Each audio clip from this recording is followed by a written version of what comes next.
कांता बहन की दो बहुएं थीं, बड़ी कल्पना और छोटी प्रिया। कल्पना का जैसा नाम वैसा ही काम। सारा दिन कल्पनाओं में रहती, ना कोई काम करती ना कोई धाम।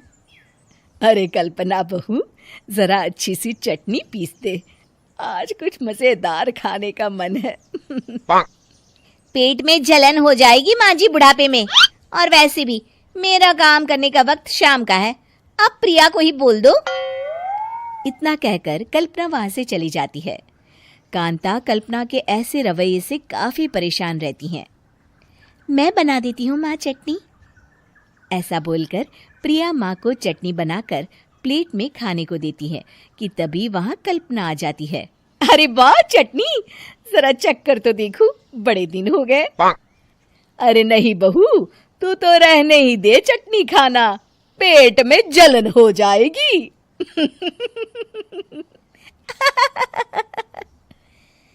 इतना कहकर कांता और प्रिया दोनों हंसने लगते हैं। कल्पना सारा दिन या तो मोबाइल में यूट्यूब देखती या फिर सोती रहती। उसका कमरा भी बिखरा और गंदा रहता। एक दिन कल्पना का पति अशोक उससे कहता है, अरे कल्पना, जानवर भी उस जगह को साफ कर लेता है जहां वो बैठता है, तुम तो इंसान हो, कैसे इतने गंदे कमरे में रह लेती हो? देखो सारा सामान यहाँ वहां बिखरा पड़ा है। ज्यादा अपनी माँ का बोल ना बोलो। हाँ, कमरा तुम्हारा भी तो है, गंदा लग रहा है तो साफ कर लो। पता नहीं तुम्हारे साथ मैं कैसे जिंदगी बिताऊंगा। इतना कहकर अशोक वहां से चला जाता है। कल्पना बस खाना खाने कमरे से बाहर आती और फिर से कमरे में चली जाती। इससे कांता बहन काफी परेशान रहती।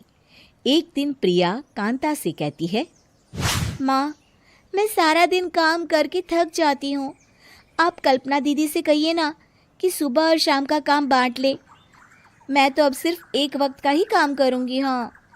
अरे तू वो भी ना करना, एक बहू तो कामचोर थी ही, दूसरी भी आ गई काम ना करने के बहाने लेकर।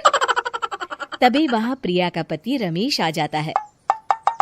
माँ, मैं देख रहा हूँ भाभी कोई काम नहीं करती, प्रिया सारा दिन घर और रसोई का काम करती है, अब कुछ करो ना माँ। कांता मन में कुछ सोचती है और कल्पना के पास जाती है। कल्पना फोन पर मेकअप करना देख रही होती है। कल्पना, तुम सारा दिन बस मोबाइल देखती हो, घर का कोई काम भी कर लिया करो। प्रिया सारा दिन काम करके थक जाती है। आज से मैंने फैसला किया है, एक वक्त का काम तुम करोगी, सुबह का खाना तुम बनाओगी और रात का प्रिया। आप लोगों ने काम को हवा बना रखा है।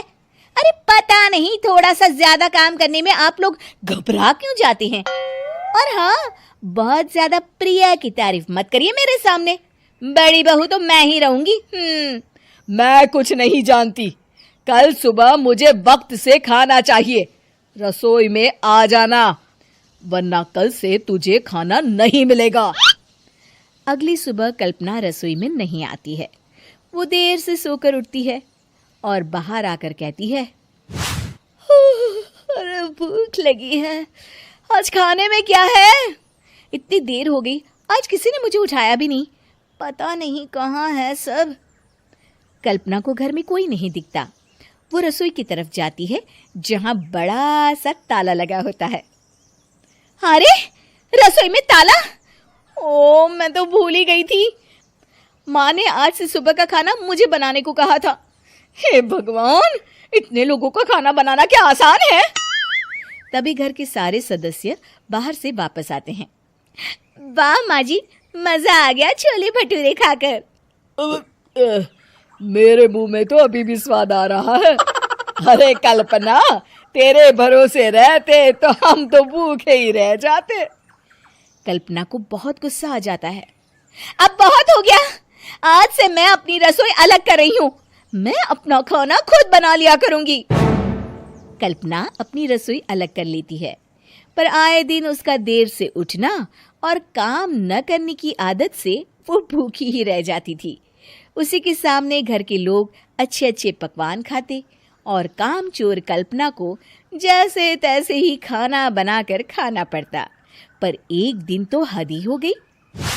माँ, दीदी आज सुबह से कमरे से बाहर नहीं निकली, हमें जाकर देखना चाहिए।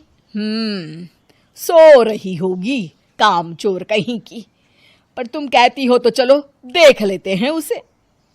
कल्पना कमरे में पेट पकड़कर बैठी होती है। हाय मेरा दर्द पेट दर्द के मारे मर रही हूं मैं।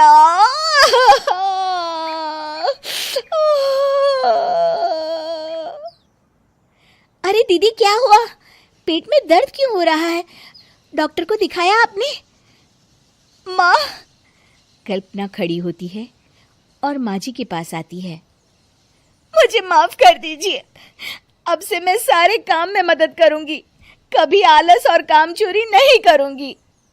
हाँ हाँ वो तो ठीक है, लेकिन अचानक क्या हो गया जो तू काम करने को तैयार हो गई?